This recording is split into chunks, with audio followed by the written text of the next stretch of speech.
Bună seara. Bună seara. Apropie-te. Cum te numești? Ramon. Cu ce ocazie pe la noi? Spune ceva. Păi am venit la Masterchef să vă prezint rețeta mea. De ce te-ai deranjat să vii până aici? Plictiseam acasă. Te plictiseai acasă, nu? Haide. Adică e de fan aici. Vii... Nu. Bun, ce ai pregătit tu? Orez cu șofran și fructe marine. Fructe marine? Vrem să vedem fructele marine. Suntem curioși. Cum sunt fructele Hai, marine? mă! Uite fructele marine. Hai, mă, Ramon, mă, hai! Avem orezul. Adu-l aici în față să-l vedem, dă-l Hai, mă, mama Ramon. lui de orez. Ia. Cum am preparat acest produs? Nu știm. Aflăm. Te rog. Am tras niște ceapă la tigaie. De la stânga la După dreapta care, sau? practic, am tras-o cum am vrut eu.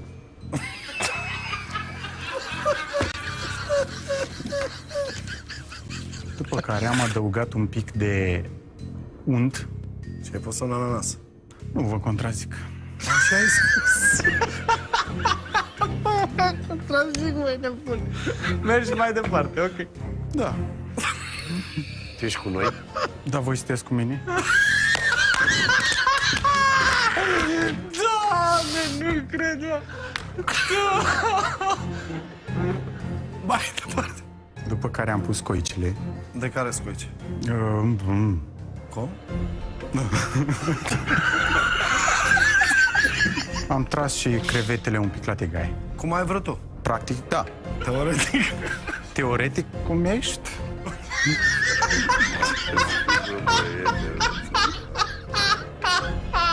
Deci dacă treaba aia are gust, la cât am râs, ai 2 șorțuri. Dacă... Să-i dai și lui maică tău. Oh, I love you. Da, dacă n-are gust. Îi dăm de o zăpăcim. Îi dau eu primul.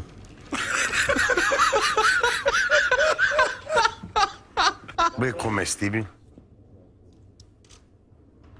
Pâine avem. De ce vrei să o reglești din pâine? Cum ai zis că te cheamă? Ramon.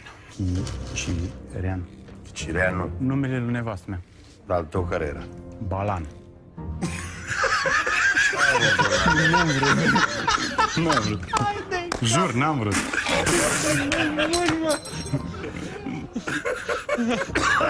Apă aveți? Ce puțin?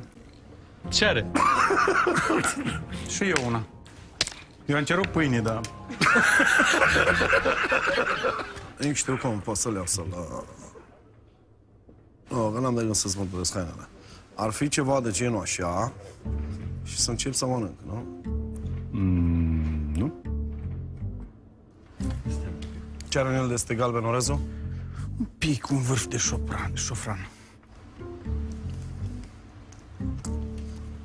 Ai avut dreptate. Ai fiert și ai gătit orezul cum ai vrut tu. Este foarte adevărat. Deci nu, mă, deci nu, Ramon, te rog eu frumos. Du-te înapoi afară. Stop. Du-te înapoi afară și mai ai jumătate de oră să faci un preparat. Nu știu. Te rog eu frumos, mai fă-mi un preparat. Hai să mai încercăm. Eu? Haide. Deci nu e omul. E dus, Plecat de mă. omul ăsta. Ce demență de om. Stop! Zim ce faci. Ce vreau eu? Băi, deci eu in serios, Ce da? vreau eu? Vorbim serios? Ce sau? vreau eu? Hai cu mine. Am în spate. Hai cu mine. Bună seara din nou. E așteptată venirea. Bună seara din nou. Salut, Ramon. Salut, Ramon. Între timp, până tu ai gătit, noi am mâncat, ne-am săturat. Trebuie să fie ceva extraordinar. Da, bun. Da, de bun? Ca să gustăm măcar. Îi mai faci ceva la farfuria aia? Nu. Nu mi-ai spus ce ai gătit, Ramon. Practic am gătit ce am găsit. Ok.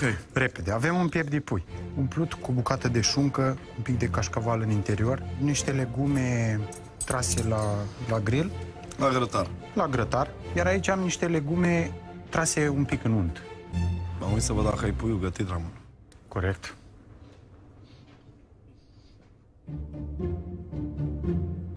Eu v-am spus că poate.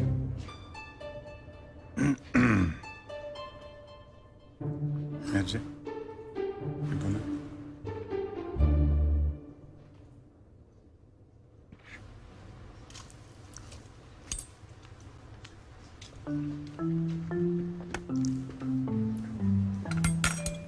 Băi, Ramon, tu n-ai înțeles care-i treaba aici. Posibil. Din prima, Da, din a doua iese. zici tu? Dă-mi și mie un motiv Pentru care... să-ți dau șorțul. Da, și asta e adevărat. Dacă îmi promiți că vei deveni un exemplu pozitiv și vei face farfurii de alea trăzne de Masterchef, eu îți dau un da, dar doar dacă îmi promiți, altfel, e nasol. Eu zic că mă încadrez. Trebuie să-mi promiți. Șef Cătălin, promit că voi scoate niște farfurii demne de această emisiune. Eu trebuie să-mi promiți că o să faci tot ce stă putință să câștigi acest concurs. Da.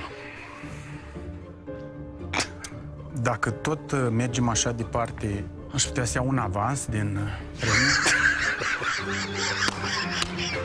Deci nu e, bă. Nu? Nu, da, aș vrea să petrec în seara asta. Așa.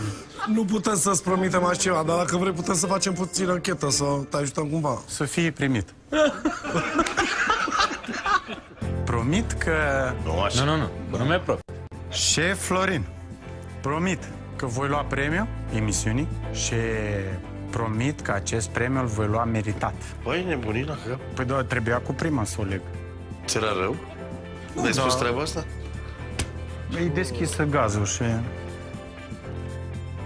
În partea mea e un da. promit Așa. că mă încadrez cu orice veți spune împotriva mea. Dar nu împărțim bani.